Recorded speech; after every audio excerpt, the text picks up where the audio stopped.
So, good day mga ka-smiley. MIUI 125. Yan. So, ano ba mga pinagawa ni sir dito? So, unang-una, itong echo, ginawa na natin tong left turn signal. Kasi ito na yung naging right signal niya. So, para pag nagle-left si sir, ito yung umiilaw. Then, pag nagra-right, ito naman yung umiilaw. Ayun. So, dito natin siya binago sa main harness nitong panel gauge. Ngayon, dito sa setup natin, so full harness to, binuka natin tong harness dito, and then minodify natin. Kinuha natin yung park light doon sa likod, at saka park light dito sa harap. So, nandito banda yung park light, yung color blue na wire. Ayan, nandun yan. So, marami tayong modification dyan. Ngayon, meron dito si Sir Fuse Box. Ayan. Ang nanditong fuse box ay... So, wala pa yung mga original fuse, no? Pero ipapaliwanag ko lang. So, dito, ayan yung wiring niya. Ayan, ganyan. So, itong dalawang white na 16, yan yung, isa dyan ay yung all lights fuse natin. Then, yung sumunod ay sa horn. Then, itong may orange na black, yan naman yung ating PKE, yung remote, kasi nagpa-upgrade si sir ng keyless. Tapos, yung dulo ay terminal or sa mga charger. Yan, ito. So, ganyan yung setup niya. Ngayon, ito naman, yung switch na to ay para sa kanyang hindi siya under glow lights eh. Para siya dito. Ayan. So, ayan, nag-PKE na siya, nag-open yung motor. So, pag pinindot ko to, ayun, iilaw siya. So, compartment siya na ilaw. Ayan. So, ayan, so patay. So, once na nagalaw yung motor at malapit yung sensor, ito ay bumubukas. So, try natin. Ayan. Yan, yun. So, nag-o-open siya. Ayan. Pero, switch lang to nung seat natin. Ito ng compartment seat. Kasi, nagpalagay si sir.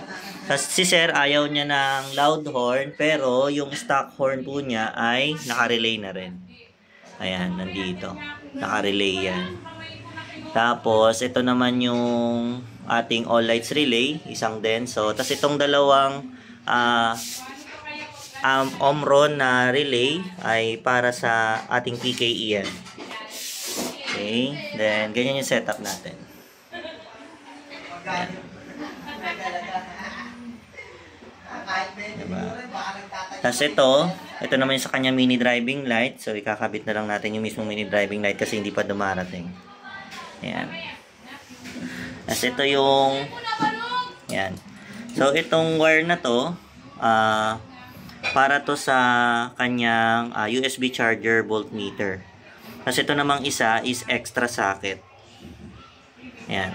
Extra socket yan. So, positive, negative yan. Tapos ito yung kanyang flasher relay with sound. Ayan, so ganyan yung ating setup. Ito, wag nyo pong tatakloban yung mga butas na yan ng mga wiring kasi tuluan po yan ng tubig. Tapos ito yung ilaw niya sa upuan, nakasakit. Ayan. Tapos, ayan.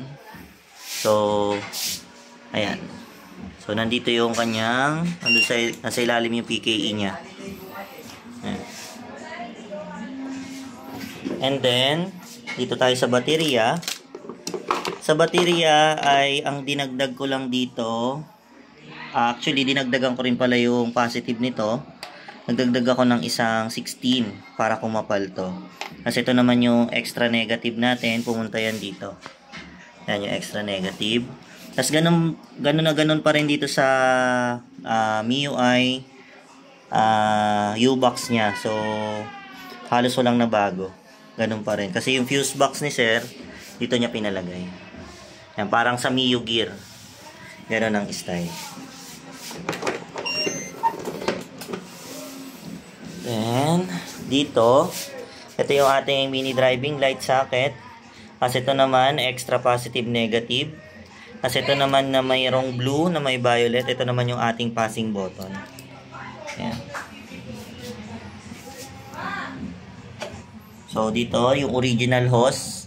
Dito tayo nagpadaan ng wire. So, binuksan natin yan. Diyan tayo naglagay ng itong mga wire na to na dinagdag ko dito. Ayan. So, ganyan tayo mag-setup. So, nandito lahat ng mga negative niya or body ground. Ayan. So, yun lang po mga ka-smiley.